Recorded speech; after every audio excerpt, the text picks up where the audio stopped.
When the solar flash arrives in its fullness, not everyone will experience it the same way. This is the transmission that Ashtar Commander and the Pleiadians want to offer today.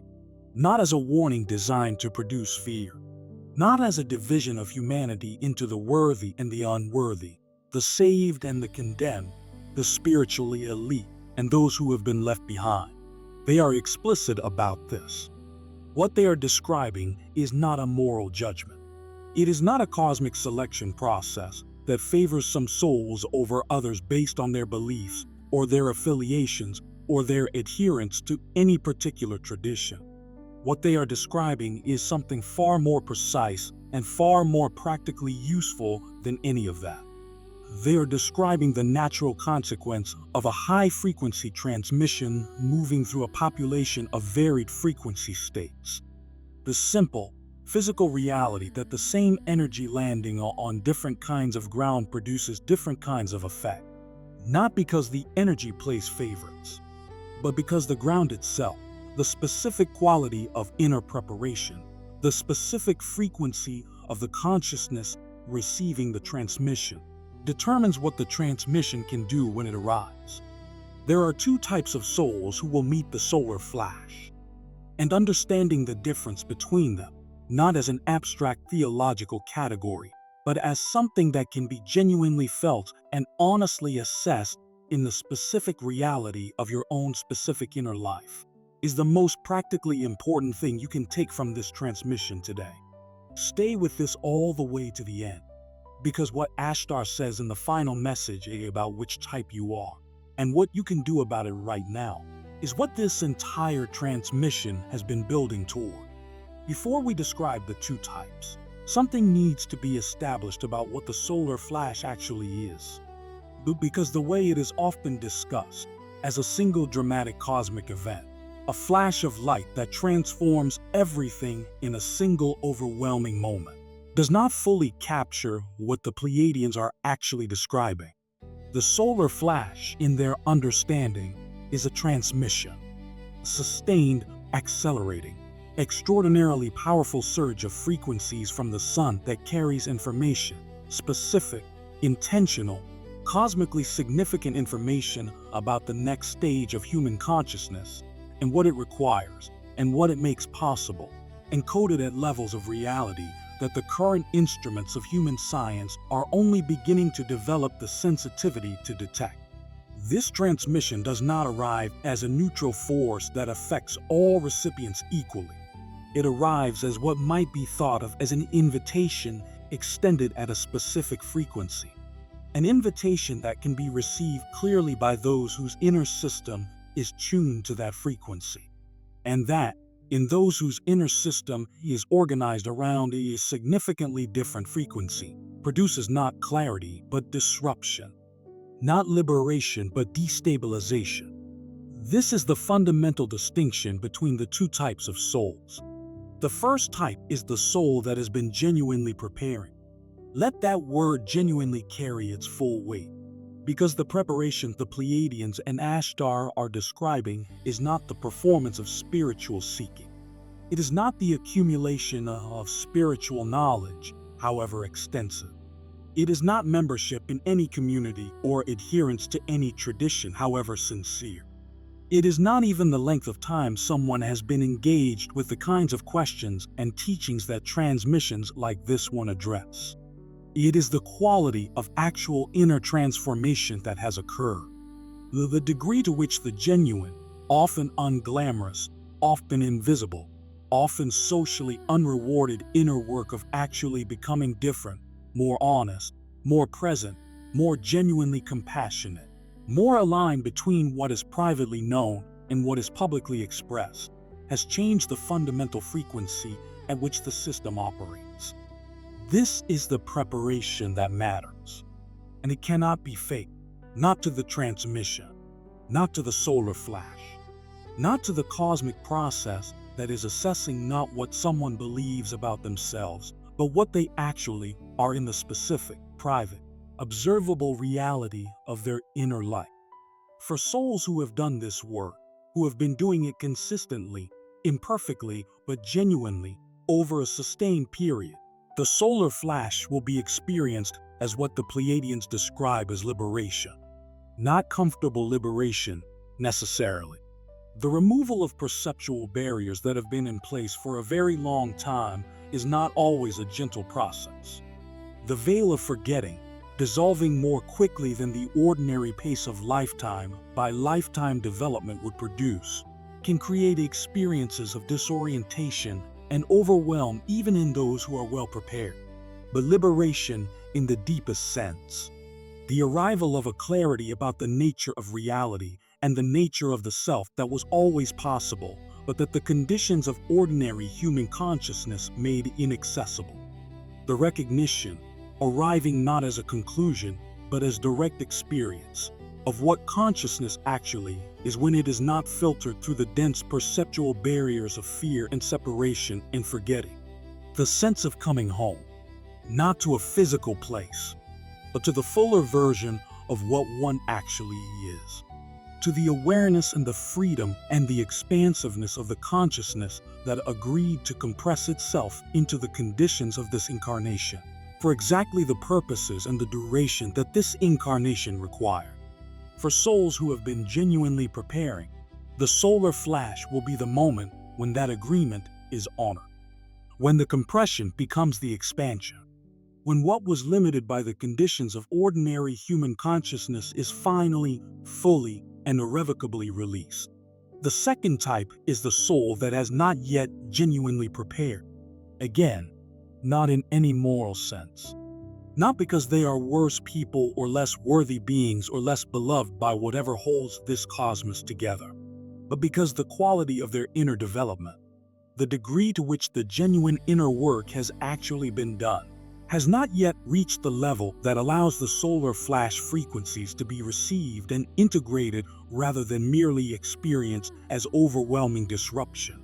For this type of soul, the experience of the solar flash will be different.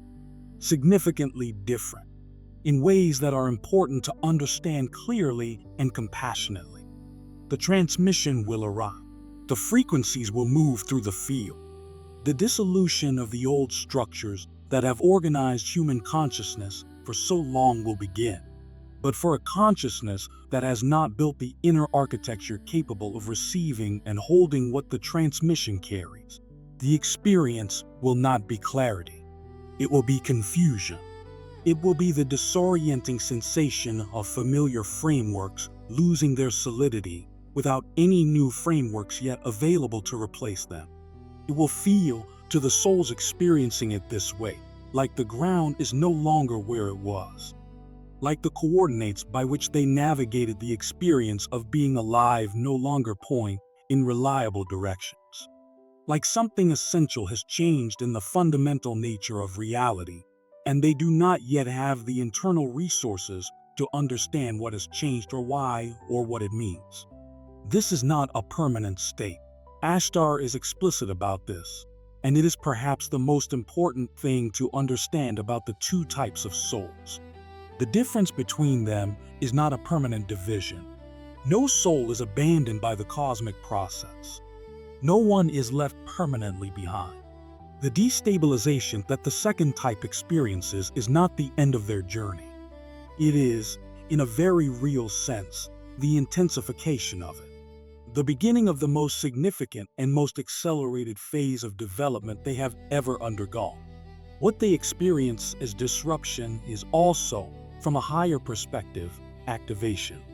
The solar flash, even in those who are not prepared to receive it with clarity, is doing something, is beginning to do what it is designed to do, just more slowly, more turbulently, with more difficulty and more confusion and more need for the support of those who can navigate the territory because they arrived there first. And this is precisely where the souls of the first type, those who have been genuinely preparing, have their most important work to do.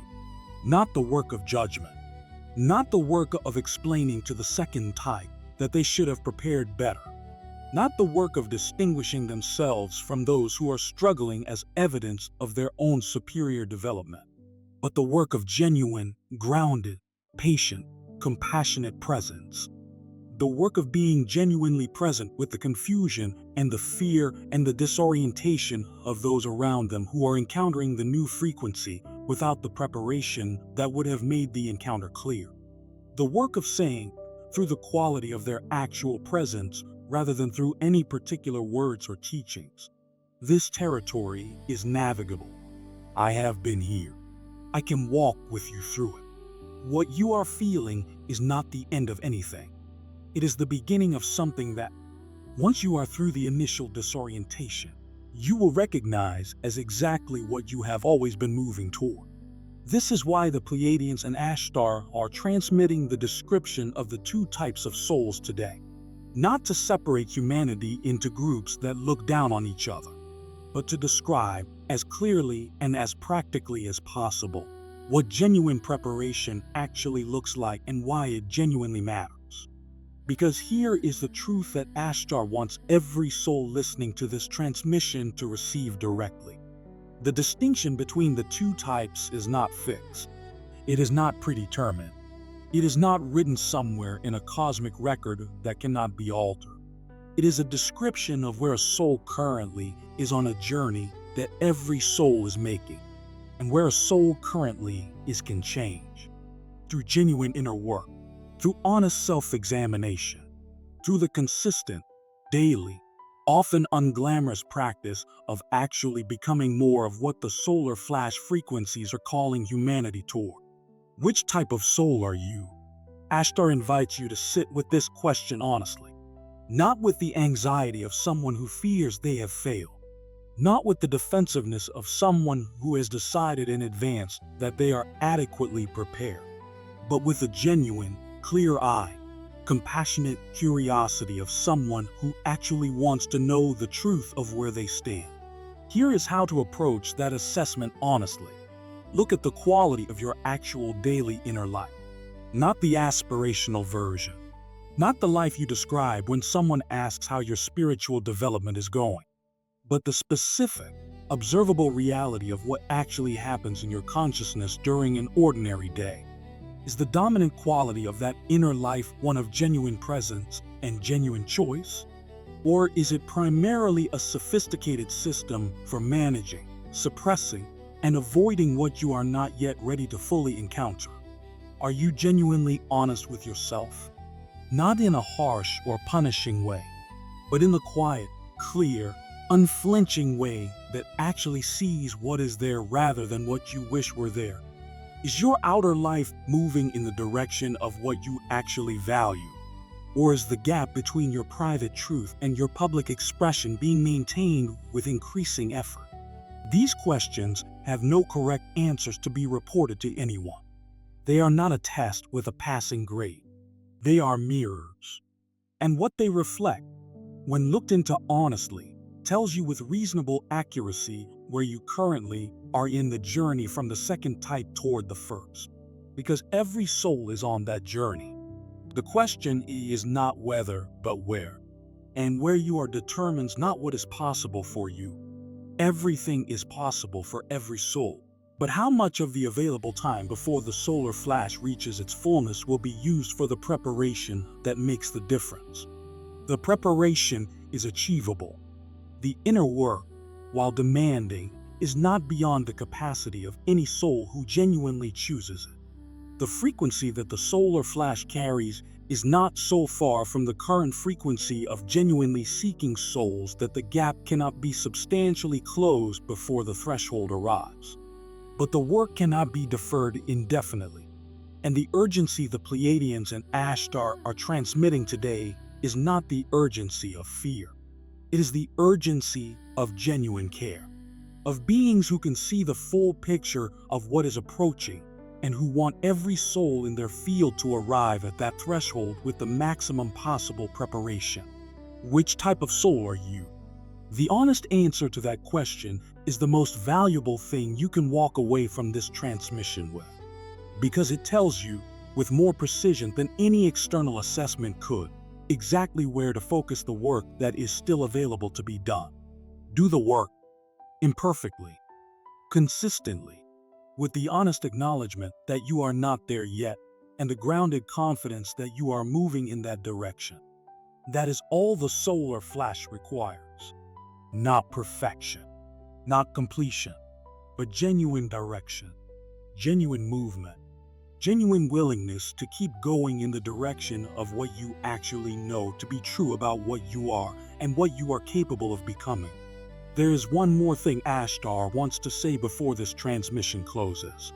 Something that speaks directly to those who are listening and finding themselves uncertain about which type they are.